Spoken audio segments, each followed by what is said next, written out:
Breaking right now.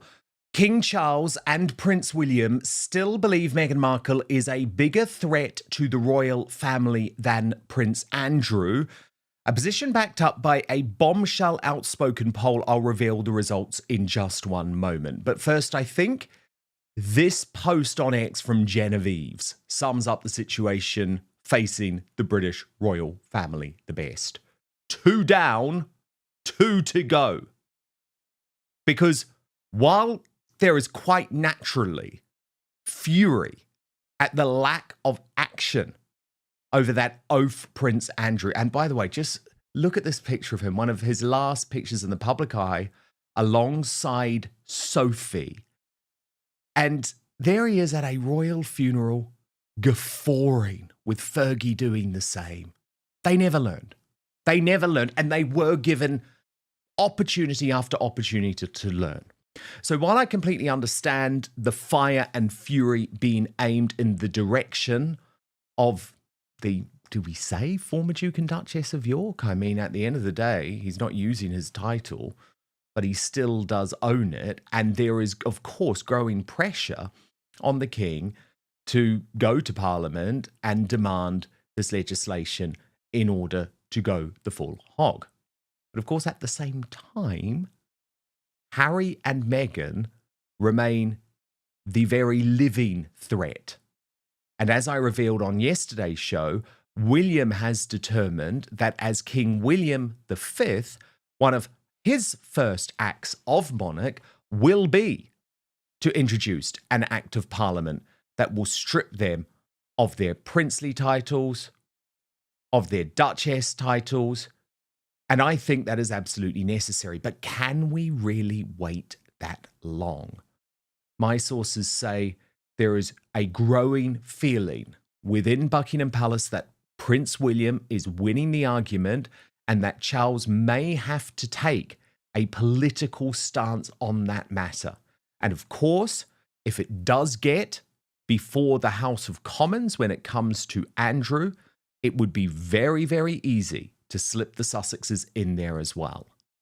Now, there's been a lot of consternation about this briefing from Buckingham Palace, that indeed they still view the Sussexes as the very real threat to the British royal family. So I thought, I want to ask the Outspoken audience, because you are the smartest people in the world. We've had over 70,000 votes so far in this poll. So this is a huge, huge result. And the question was simple. Who is the biggest threat to the British royal family? And the results are astonishing. Just 1% say Fergie, 14% say Prince Harry, 38% say Prince Andrew, but 47% say Meghan Markle remains the biggest threat today to the British royal family. Now, we're going to get reaction to all of the news about the crisis engulfing the monarchy with our royal mastermind, Prince Harry's biographer, and Queen Camilla's biographer, Angela Levin, in just one. So let me take you through this new reporting from Tom Sykes, who says the fall of Prince Andrew is the first great triumph of King William V. He writes, readers of The Royalist, unlike those of the craven British newspapers, will be aware of the central fact informing and underpinning this entire story, that King Charles III is dying. Andrew's separation from his ducal title really goes back to February last year, 2024, when the king broke with every tradition of his dynasty and announced to the world that he had cancer. The palace presented this as a gesture of transparency and bravery.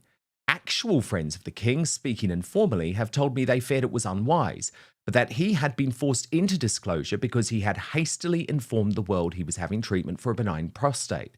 So everyone knew something was wrong, which made disappearing for 6 weeks while they figured out the details an impossibility.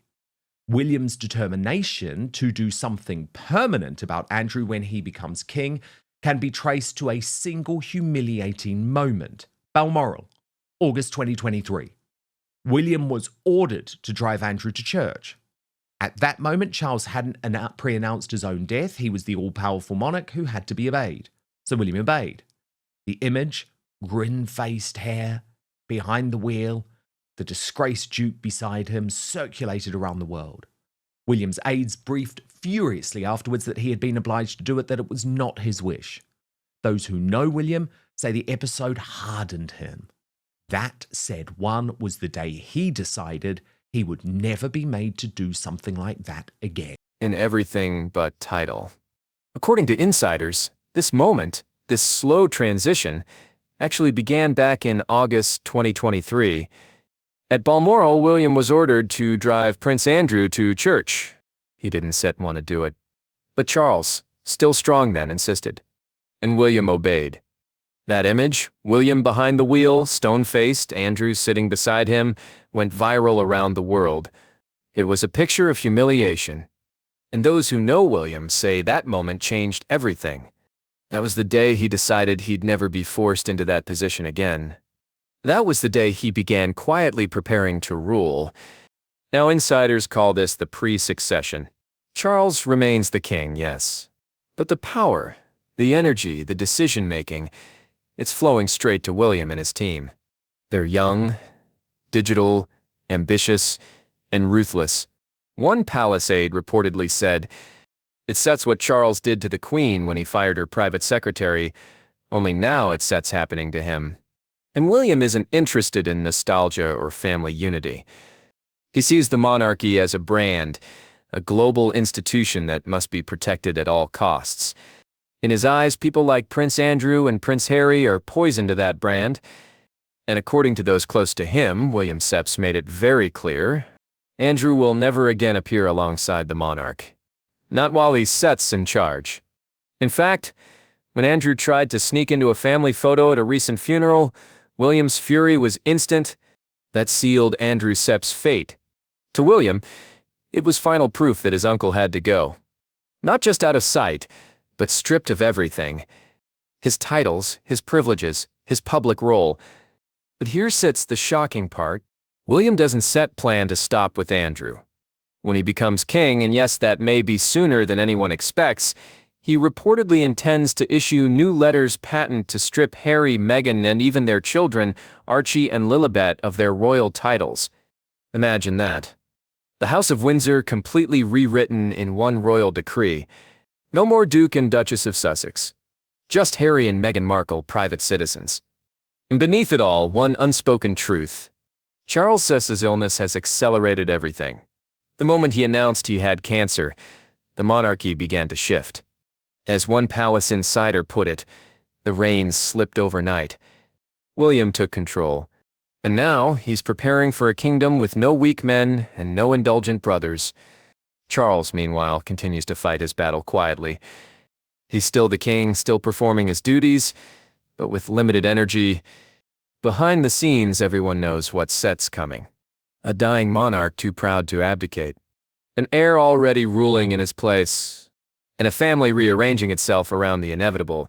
For William, Andrew's downfall is just the beginning, the first public sign that the new era has already started. One royal source called it a necessary amputation. Cutting away what damages the body so that the rest can survive. The monarchy, in William's mind, must look strong. It must feel pure. It must command respect again. And to do that, he's ready to sacrifice anyone, even family. Meanwhile, in California, Meghan Markle is reportedly furious because if Parliament does strip Andrew of his titles, then the door opens for her and Harry to lose theirs too. Once the law changes for one royal, it can easily be extended to others. As one commentator put it, once you break the dam, there's no stopping the flood. So yes, the so-called cosplay royals, as critics now call Harry and Meghan, should be worried, because when William takes the throne, the cleanup begins. And that brings us to the bigger picture. A monarchy in transition. King Charles fighting illness. Prince William rising in power. A palace quietly rewriting its future. This isn't set just about titles. It's about survival. It's about a royal family fighting to stay relevant in a world that's moved on. And as history shows us, every generation of monarchs faces a moment like this. A moment when the crown must choose between compassion and control. For Charles, that choice may already be slipping away. For William, it's just beginning. And for Meghan Markle and Prince Harry, well, the message from across the Atlantic couldn't be clearer. Their royal chapter may soon be over. In the end, one thing is certain: the monarchy is changing. And when the dust settles, the world will see a very different royal family than the one we know today.